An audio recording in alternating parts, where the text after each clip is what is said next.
everybody, keeps impressing on me the importance of voting for Biden, right? Because of the whole Project 2025 thing. Trump and his cohort, like the Republicans in general, seem to be heading on this track where they are pretty much willing to break down democracy if Trump wins. Oh, we're going to ramp up the attacks on trans people. We're going to undermine the election process, right? I recognize that it could get dramatically worse here in the US. At the same time, it's hard to feel like particularly enthusiastic about the Biden administration because people keep telling me Project 2025, oh, they're going to do this when Trump gets elected. Oh, trans people's rights are going to be restricted. But I live in Kansas, and in the past couple years, under Biden's administration and under a Democratic governor, I have lost the right to use public restrooms as a trans person. My ID will be forcibly reverted back to what it was before I changed it. Trans kids are not allowed to play sports anymore, and trans kids might not have access to medical care if they can manage to push something through. And speaking of the whole, oh, democracy is going to fall apart if Trump gets elected, quote unquote, the Kansas Supreme Court also just declared that we do not have a right to vote here. So any restrictions on our ability to vote, which could be closing polling places, and even if that ends up preventing certain people from voting, it's not illegal to do that, right? So it's kind of difficult for me to feel excited or like as though the Democrats are going to protect us when under a Democratic presidency, we've already lost so much all across this country. And I have even less confidence today because Biden, in an attempt, and maybe not him specifically, but his team, in an attempt to gain voters, I guess, they keep doing these things where they try to appeal to right-wing voters. They try to appeal to the right. They're like, oh, we need, what if we get some of these Republicans who don't like Trump to vote for Biden? They're not going to do that, okay? And you're losing a ton of leftist voters. And like we haven't even touched on the Palestine thing, right? Like on one hand, we have genocide and Project 2025. And on the other hand, we have genocide and also Project 2025, but slower. So it just feels like, with glass in it on one plate and just on the other plate with smaller pieces of glass. So yes, in this attempt to appeal to the moderate or right-wing voter, like the conservative votes, there's been a backtrack on support for trans people.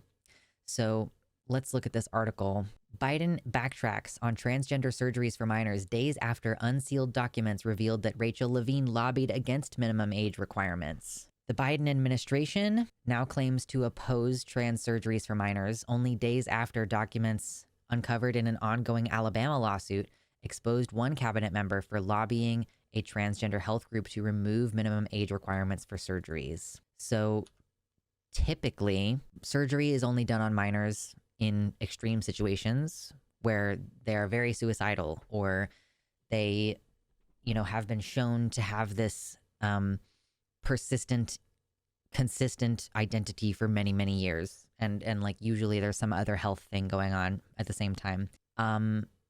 It happens very rarely though.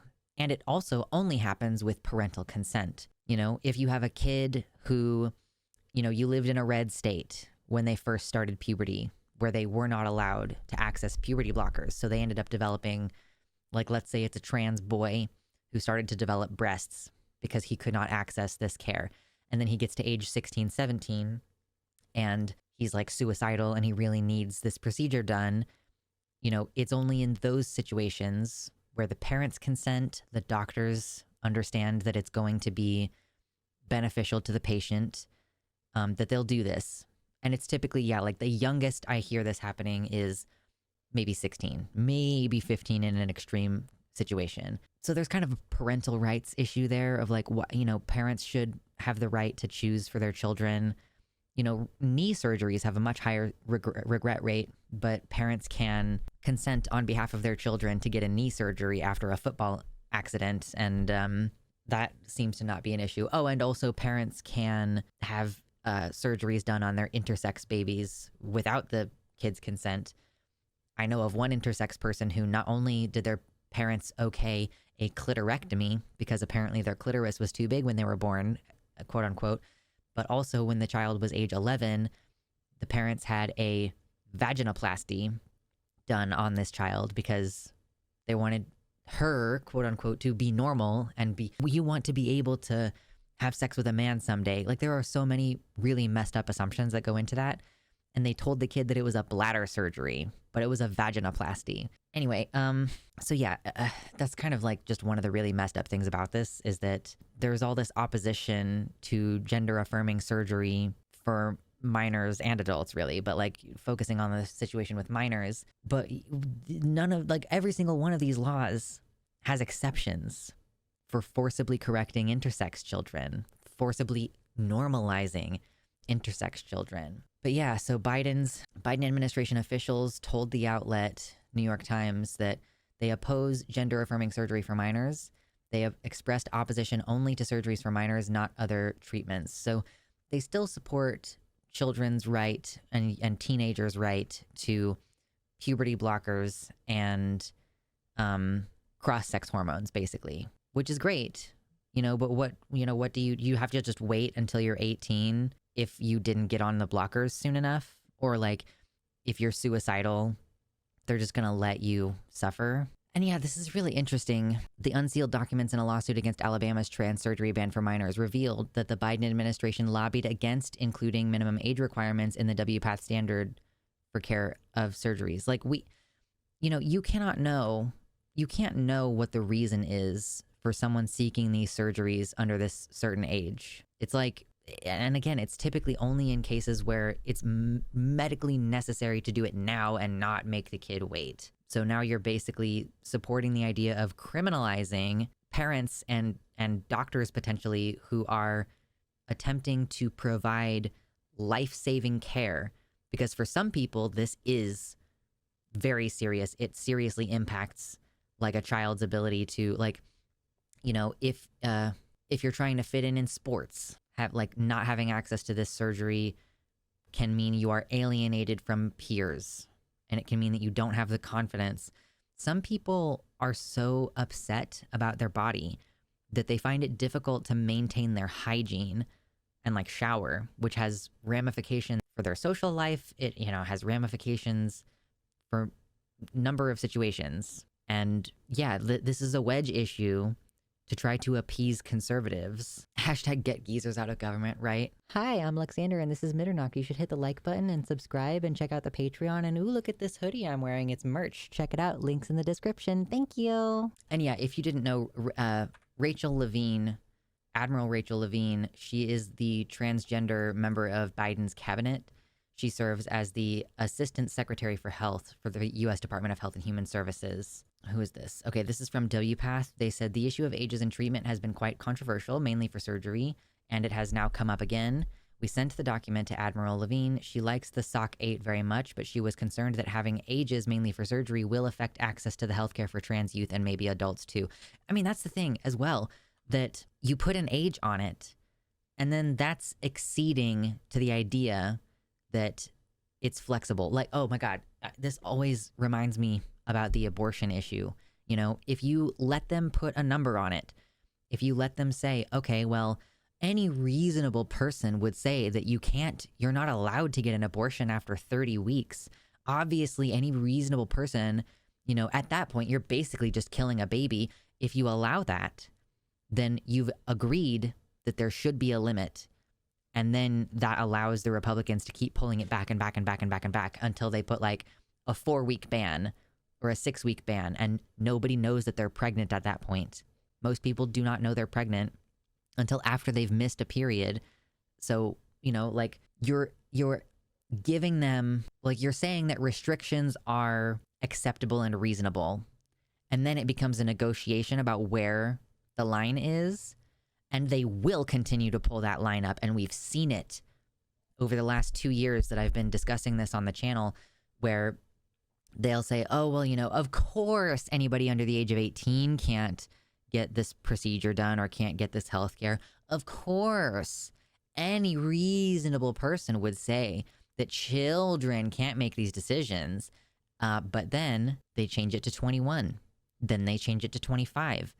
Then documents are released that show that they're discussing the fact that they're trying to prevent everybody from getting gender affirming care. Like, it's not a slippery slope argument. It's not a slippery slope fallacy if you are witnessing it happen in real time and then they say it out loud that these conservatives are trying to prevent access for adults as well. So it makes perfect sense. Admiral Levine is not an idiot.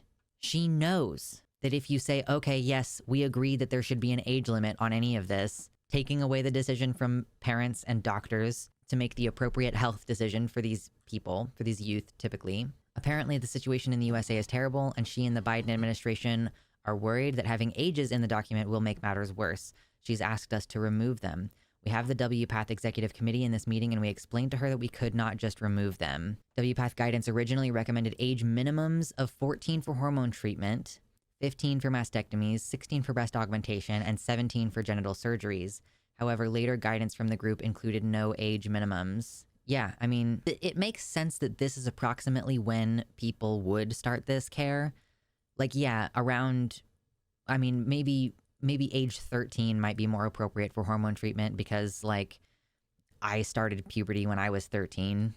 So in order to keep trans people on track with their peers, I could see, this is maybe a little bit older than I think is acceptable. 15 for mastectomies, like, that is the earliest I've ever heard of anybody getting a mastectomy anyway. But again, putting a limit on it does not help anyone. 16 for breast augmentation, I'm not as familiar with this, and 17 for genital surgeries. There are reasons why you might want to wait for genital surgery because, like, for example, if you're getting penile inversion vaginoplasty, you want to have, like, a fully developed, like, glands and phallus to use for the inversion. But, again, you're not helping anyone by putting, like, a legal limit or a hard stop on it. If people are seeking these surgeries younger than those ages, it's for good reason, overwhelmingly. Yeah, Dems, yeah, exactly. And that's the thing too, Byron. Dems will do this and pull back support and say, oh, we think that there should be age restrictions on these things. And then the Republicans will just accuse them of wanting to give children sex changes anyway, because these requirements here show, yeah, like 15 for mastectomies, 16 for breast augmentation, and 17 for genital surgeries. All of those age requirements are allowing quote unquote children, young adults, to get this care. Like, Republicans were always going to accuse Dems of doing crazy shit. Yeah, and that's the thing too as well. These ages are arbitrary anyway. Like, different ages for like, why are you saying that trans boys can get a mastectomy, a breast removal, at age 15, but trans girls who are getting breast augmentation have to wait an additional year? It's arbitrary. It really is. I mean, so is the age of 18 being the age of majority, but we have to have some kind of standard. I think historically, it's usually age 16 that's considered the age of majority, and that the 18 thing is a little bit more recent. But, that's the thing, is that every person is different. Every child is different. Every person needs different things. Some people are suicidally dysphoric. Some people just have a strong preference for one body type over another, Some people don't feel distress about it at all. They just feel like they would be more fulfilled if they got these hormones or this procedure or that procedure. And people develop at different rates. And so I just think it's very silly to try to take this choice away from parents and patients and doctors because, you're just arbitrarily limiting people's personal freedom and autonomy. Let me see what else there is in here. So I'm interested in whether the Democrats or the Biden administration in particular, because it says, meanwhile, like, oh my God, I did not mean to click that. Like, if the Biden administration is saying it does not support surgery on minors, period, then does the Biden administration also disagree with these 15, 16, and 17 ages? And, like, Rachel Levine is the only intelligent person who understands that age minimums are not going to help these patients. I mean, we recently covered a story, and I'm still in the process of uploading it right this moment as I speak, but we just covered a story where someone who got top surgery at age 30 age 30 is attempting to sue the doctors who gave them the surgery that they asked for. Nobody recommended it to them. So, like, you cannot make law, you cannot make policy on the basis of hypothetical regret. Oh, maybe somebody's going to regret this later. It's like 2% or less trans people, 2% or fewer trans people who get these procedures have any regret. Even trans people who have major complications, even trans people who have to have revisions later or have to do the whole surgery over again with a different method later, people don't regret this surgery. Why is it that cis girls at age 16, why can their moms take them to get a nose job or a boob job and there's no process, there's no barrier, like, oh, well, you have informed consent and your mommy says, yes, you can get the nose job or the boob job, so let's get mommy and daughter boob jobs, right? Nobody is trying to restrict that because, again, as usual, the gender dysphoria or gender, I don't know what you would say, like the lack of confidence associated with having tiny boobs is normalized for cisgender women and girls, but it is pathologized for transgender women and girls. There's this sense of like, oh, of course, if you're being made fun of or you feel like less than a woman because your boobs are super tiny, of course you want to have a breast augmentation. Of course we'll do that for you. We're going to normalize those feelings. But like if you're a trans girl, it's transgressive and you're mentally ill and, you need like 3 different psychologists to sign off on it before you can do it. Like, yeah. And again, there is no commentary on banning surgery on minors who are intersex. Dysmorphia is a different thing than dysphoria. Dysmorphia is like just a complex, different thing that I think gender dysphoria is a term that applies to cisgender people as well. And it just is because trans people's feelings are treated like they're a different thing fundamentally. But no, like if a cis woman feels inadequate and distressed because she only has A cups and she wants to get a boob job, that is the same feeling and same process and same reasoning as a trans girl. It's just that they're starting from a different point. Like the cis girl is just closer to the ideal of femininity than the trans girl is. And like, does Biden think, or does his administration or whoever is running his election, do they actually think that this is going to result in him winning? I don't think so. Like it seems like they're desperate and they're trying anything, but the anything that they're trying is causing them to lose a bunch of lefty voters, or at least piss off a bunch of lefty voters. True, hiring a trans person to the administration and then refusing to listen to her on trans healthcare perfectly sums up Democrats doing representation. Yeah, we're gonna put them in this position, but it's only performative. We don't actually care what you think. We're not actually gonna listen to trans people about what is effective medical care or what's best for trans people. They just don't care. They want the brownie points for appointing Rachel, but they are not going to actually follow her suggestions. Yeah, I think that a lot of things that the Dems do is super performative and ultimately kind of pointless. But we'll see what happens the rest of this year with this election. I still feel like, as a person who lives in Kansas, it does not matter if I vote for Biden or not. And I'm leaning toward not voting for him because why the would I do that? Like, if my vote isn't going to functionally be counted anyway because of the, heavily gerrymandered state and the electoral college and all that, like, why would I bother doing something that I find so despicably unconscionable? Like, why would I support someone who does despicably unconscionable things if it's not going to make any difference to where the electoral votes go for Kansas? I'm still of the opinion that if you live in a purple state or a blue state that you feel is certainly going to go blue, and especially if you live in a rural county in a blue state, I do think that you should vote for Biden. I just feel because my vote has literally never mattered any of the times that I voted for president. Vote locally, of course. It's still important. We still would rather have Biden because he's a weaker enemy than Trump. But man, it is impossible right now to be excited about where things are going. It's like, do you want Project 2025 immediately or Project 2025 slower? Do you want genocide accelerated or genocide at the same pace that it's currently going right now? It's maddening at this point.